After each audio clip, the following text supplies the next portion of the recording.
Sveiki atvykę į šį YouTube kanalą.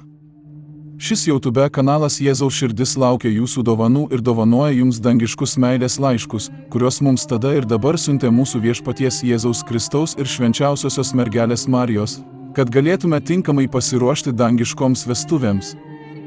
Avinėlio Dievas. Šiandien Rumunijos Naujosios Jeruzalės šventajame vienuolyne pristatome Dievo žodį, ištartą mūsų viešpaties Jėzaus Kristaus.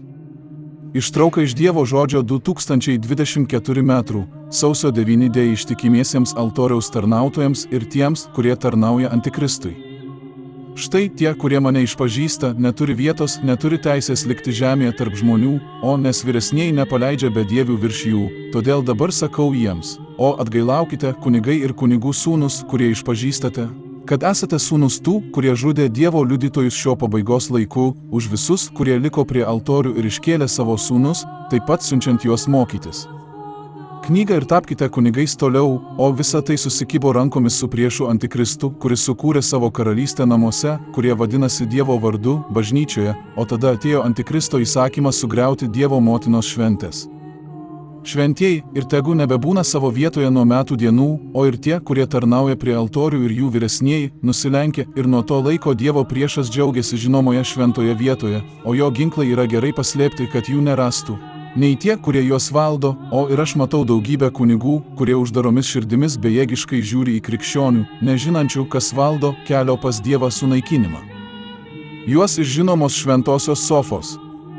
Jūs, kurie turite akis ir matote jomis, turite širdį ir protą, kad suprastumėte Antikristo darbą, viešpataujantį žemėje ir bažnyčioje, o nesijaudinkite, sūnus.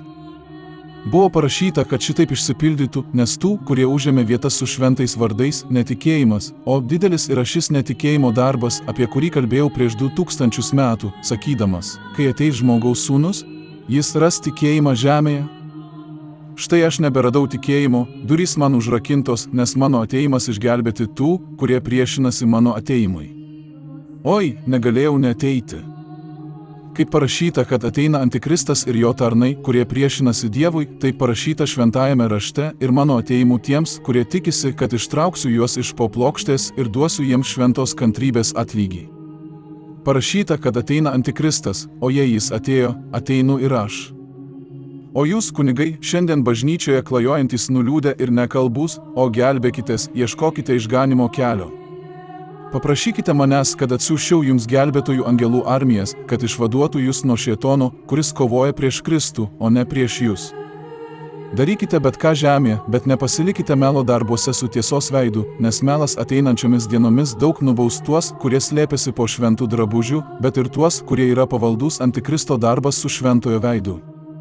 Dangus atsiveria ir stovi atviras ir viešpats ateina su traukiniu iš dangaus, o karas prieš Kristų yra didelis, bet šis didysis karas kyla prieš Antikristą.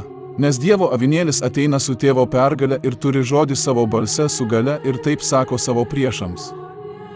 O pasilenkite, atiduokite ginklus ir eikite ten, kur jums paruošta vieta, kuri yra pilna ir užpildyta, nes aš esu Dievas, o jūs, mano priešai, o jūsų laukia priešų likimas, girdi? Visos tautos, kurių sielose viešpatauja ortodoksinis krikščionių tikėjimas, o stenkitės už didžiulį budėjimą prieš Antikristą, kurį Dievas apreiškė savo žodžių žemėje. Visos stačiatikių šalys, kurios liko nesugadintos protėvių tikėjimo, o ypač rusų tauta, tegul visi ir visi stebi protėvių tikėjimą, kad čia Antikristo žmonės vis dar ardo šventųjų šventės, kur tik gali. Kur jie buvo palikti savo vietai kalendoriuje. Tie, kurie leidžia savo nukristi nuo uolos, kurią šventieji paliko Kristaus kaimeniai, nusipelno šio nukritimo nuo tikėjimo, tačiau tai tautos, kurias melo jėga verčia iškreipti jų eigą ir ištikimybę Dievui ir šventieji, ir tai atsitiko ir su mano Rumunija, mano grįžimo į žemę, praėjus 2000 metų po mano prisikėlimo ir įžengimo į mano vietą šalia tėvo. Rusijos žmonės yra daug žmonių. O tegul šventasis budėjimas virš šios žemės išlieka nepajudinamas šventomis kalendoriaus dienomis. Taip šventieji klausia danguje, kiek ilgai, viešpatie? Štai per pastaruosius 100 metų žemėje šis klausimas danguje yra skausmingesnis, nes visi krikščionys, kurie pasuko klaidingų kelių dėl Antikristo, kuris pakeitė dangaus laikais žemėje, visi vis dar sėdi be darbo ir atlieka savo darbus šventosiomis dienomis danguje esantiems šventiesiems, kurių štai krikščionys nebešvenčia kaip danguje. Baigėsi karas dėl šventojo tikėjimo ir Dievui patinkančių krikščionių. Štai aš ateina Viešpats, jis ateina su 10 000 šventųjų ir niekas neįtarė ir nežino jo ginklo.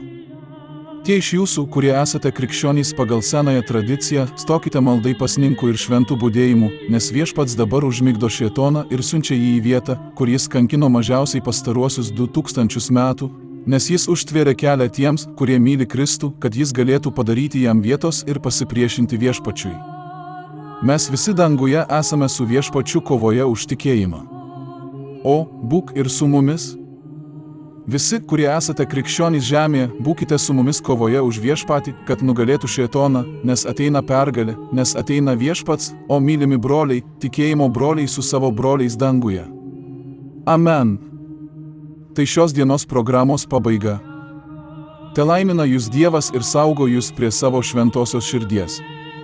Amen.